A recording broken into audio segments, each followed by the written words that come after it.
সাবধান, মহারাজ হাজির। খামোশ মন্ত্রী, তোমার এত বড় স্পর্ধা, আমার সিংহাসনে তুমি বসে আছো, তুমি যে গুইয়া গুইয়া পাত মারো, এই পাদে দুর্গন্ধে আমার সিংহাসন নষ্ট করে ফেলেছো। মাফ করবেন মহারাজ, এই সিংহাসনটা মহারাজ খালি পড়েছিল, তাই আমি একটু বসেছিলাম মহারাজ।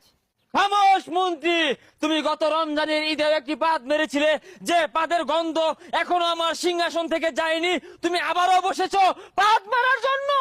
মহারাজ, এই কুরবানি ঈদের দিনে বাজে একটা কাজ করার জন্য ক্ষমা চাচ্ছি মহারাজ।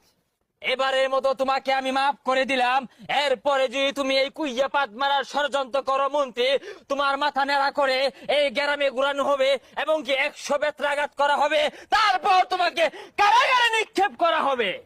মাফ করেন মহারাজ গো, ও মহারাজ মাফ কইরা দেন আমারে পানের মহারাজ গো। কুইয়া পাদো মাইরা মহারাজ গো, ও মহারাজ ভুল কইরাছি আমি গো পানের মহারাজ গো।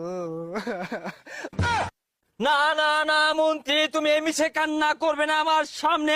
আজকে একটি কুরবানি ঈদের দিন, তোমাকে আমি গরু গোস্তের পোনা খেতে দিয়েছিলাম, আর তুমি সেটা খেয়ে একটা কুইয়া বাদ দিলে। মহারাজ আর মারবো না। যাও, তোমাকে ক্ষমা করে দিলাম। দেখো তো মন্ত্রী, আমার রানী কোথায়? মহারাজ, নানিমা তো বাপের বাড়ি গেছে মহারাজ। মন্ত্রী, ওটা নানি হবে না, ওটা হবে রানী। আমার রানী কেন বাপের বাড়ি গেল মন্ত্রী? মহারাজ, আমি যদ্দূর জানি রানীমা বাপের বাড়ি গেছে, তার বাপে কুরবানি দেওয়ার জন্য 1300 টাকা দিয়ে একটা ছাগল কিনছে, আর সেটার গুস্তু খাওয়ার জন্যই বাপের বাড়ি গেছে মহারাজ। না না না, এ কিছু তো হতে পারে না। আমি এটা বরদাস্ত করবো না, আমি এটা মানতে পারি না মন্ত্রী। আমার রানী এত ডিটটা ছাগলের গুস্তু খাওয়ার জন্য আমার রাজ্য ছেড়ে বাপের বাড়ি চলে গেল। মহারাজ, প্রত্যেক ঈদেই মেয়েরা তার বাপের বাড়ি ঈদ করতে চায়, আমার মনে হয় রানীমা এজন্যই চলে গেছে।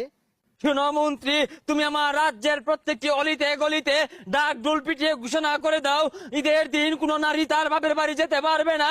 ঈদের দিন নারীরা যদি বাপের বাড়ি চলে যায়, তাহলে আমাদের পুরুষদের অসুবিধে হয়, মাঝে মাঝে রান্না করে খেতে হয়।